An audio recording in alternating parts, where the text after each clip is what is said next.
आकाशवाणी मध्य प्रदेश से प्रस्तुत हैं प्रादेशिक समाचार।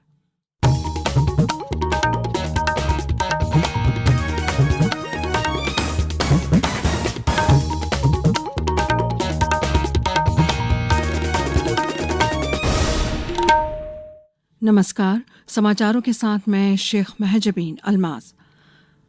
रक्षाबंधन के अवसर पर राष्ट्रपति द्रौपदी मुर्मू ने भारत और विदेश में रहने वाले सभी नागरिकों को शुभकामनाएं दी हैं। राष्ट्रपति ने कहा कि यह पवित्र त्योहार समाज में सद्भाव और एकता को बढ़ावा देता है और भाई बहनों के बीच प्रेम और विश्वास के अनूठे बंधन का प्रतीक है। उन्होंने कहा कि यह अवसर भारत की समृद्ध सांस्कृतिक विरासत और नैतिक मूल्यों को संरक्षित करने का भी एक अवसर है और यह महिलाओं के अधिकारों की रक्षा और उनके सम्मान के संकल्प को मजबूत करता है। राष्ट्रपति ने देशवासियों से एक समृद्ध देश के निर्माण का संकल्प लेने का आग्रह किया, जहां हर महिला सुरक्षित महसूस करे और राष्ट्र के विकास में सक्रिय योगदान दे सके। प्रधानमंत्री नरेंद्र मोदी ने रक्षाबंधन के अवसर पर देशवासियों को शुभकामनाएं दी हैं। इधर प्रदेश में भी भाई बहन के पवित्र रिश्ते का पर्व रक्षाबंधन हर्षोल्लास से मनाया जा रहा है। मुख्यमंत्री डॉ मोहन यादव ने प्रदेशवासियों को रक्षाबंधन की बधाई देते हुए कहा कि प्रधानमंत्री नरेंद्र मोदी के नेतृत्व में जिस प्रकार महिलाओं को सशक्त बनाने के लिए कार्य हो रहा है, उसे राज्य सरकार भी पूरी प्रतिबद्धता के साथ आगे बढ़ा रही है। राखी का पवित्र त्योहार स्नेह और रेशम का दो धागे जीवन भर साथ निभाने का संकल्प दिलाते हैं। पावन पर्व पर मेरी अपनी ओर से प्रदेश की, देश की और विश्व की सभी सनातन संस्कृति और सभी धर्मावलंबी बहनों को बधाई। सबसे बड़ा कोई त्योहार माना जाता है तो ये भाई बहन का त्योहार माना जाता है, जो गरीब अमीर ऊंचा नीचा इस धर्म उस धर्म सबको सारी बंधन तोड़ करके केवल स्नेह की भाषा जानता है। भोपाल में उत्साह के साथ भाई बहन के अटूट रिश्ते के महापर्व रक्षाबंधन को मनाया जा रहा है। भोपाल महापौर मालती राय ने सफाई मित्रों को मिठाई खिलाकर और रक्षा सूत्र बांधकर पर्व की बधाई दी। आगरमालवा जिले में श्रवण पूजन के बाद बहनों ने भाइयों की कलाई पर प्यार का धागा बांधकर सुरक्षा का वचन लिया तो भाइयों ने भी बहनों को उपहार दिए।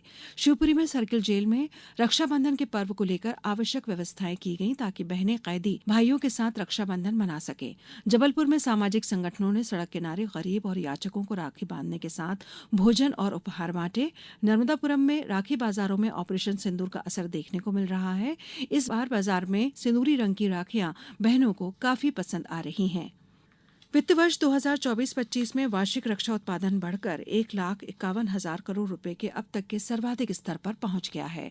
यह उपलब्धि पिछले वित्त वर्ष के 1,27,000 करोड़ रुपए के उत्पादन की तुलना में 18% की मजबूत वृद्धि है। इसकी सराहना करते हुए रक्षा मंत्री राजनाथ सिंह ने कहा कि यह रक्षा औद्योगिक आधार को मजबूत करने का स्पष्ट संकेत है। श्री सिंह ने सोशल मीडिया पोस्ट में रक्षा मंत्रालय के रक्षा उत्पादन विभाग और अन्य हितधारकों की भी सराहना की। प्रधानमंत्री नरेंद्र मोदी ने आज महात्मा गांधी के नेतृत्व में हुए भारत छोड़ो आंदोलन में शामिल वीरों को नमन किया। साथ ही श्रवण पूर्णिमा पर मनाए जाने वाले विश्व संस्कृत दिवस पर प्रधानमंत्री ने देशवासियों को शुभकामनाएं दी। उन्होंने कहा कि संस्कृत ज्ञान और अभिव्यक्ति का शाश्वत स्रोत है। पिछले 10 सालों में संस्कृत को लोकप्रिय बनाने के लिए सरकार ने कई पहलें की हैं। श्री मोदी ने कहा कि इन प्रयासों से विद्यार्थियों और शोधकर्ताओं को बड़ा लाभ मिला है और संस्कृत को सीखने व लोकप्रिय बनाने में हर व्यक्ति का योगदान अहम है। रेलवे ने यात्रियों की सुविधा के लिए राउंड ट्रिप पैकेज योजना शुरू करने का निर्णय लिया है। इसके तहत यात्रियों को वापसी यात्रा पर 20% की छूट मिलेगी। इसके लिए कुछ शर्तें भी रखी गई हैं। रेल मंत्रालय ने बताया कि इस योजना के अंतर्गत बुक किए गए टिकटों का किराया वापस नहीं किया जाएगा। अब कुछ समाचार संक्षेप में। भोपाल में 1 अगस्त से लागू किए गए बिना हेलमेट पेट्रोल नहीं देने के आदेश का सख्ती से पालन करवाया जा रहा है। स्मार्ट मीटर की भ्रांतियां दूर कर बैतूल में मीडिया वर्कशॉप का आयोजन किया गया। सागर जिले के सानोधा स्थित बेवस नदी में कल नहाने गए 5 युवकों में से 4 की डूबने की मौत हो गई और बैंकॉक में आयोजित अंडर 19 एशियाई मुक्केबाजी चैंपियनशिप में 7 महिलाओं सहित 10 भारतीय मुक्केबाज ने सेमीफाइनल मुकाबलों में शानदार जीत दर्ज की। फाइनल मुकाबले कल खेले जाएंगे। इस बुलेटिन में इतना ही। अगला बुलेटिन सुनिए शाम 7:10 पर। नमस्कार।